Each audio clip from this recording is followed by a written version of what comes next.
step into a remarkable journey of skill and transformation as the nation comes together to uplift the standards of its construction workforce.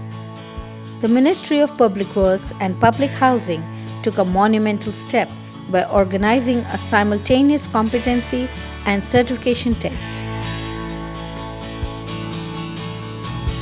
Imagine 3,047 skilled workers including carpenters, foremen, draftsmen, surveyors, operators, executors, and supervisors showcasing their expertise.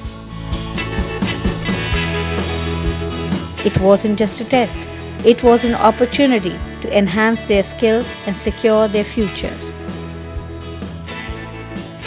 These tests span 36 locations across 3 provinces, bringing together the best in the construction industry.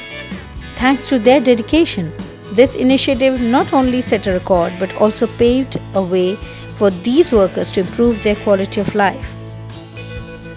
Stay tuned for more incredible records right here on the Asia Book of Records YouTube channel.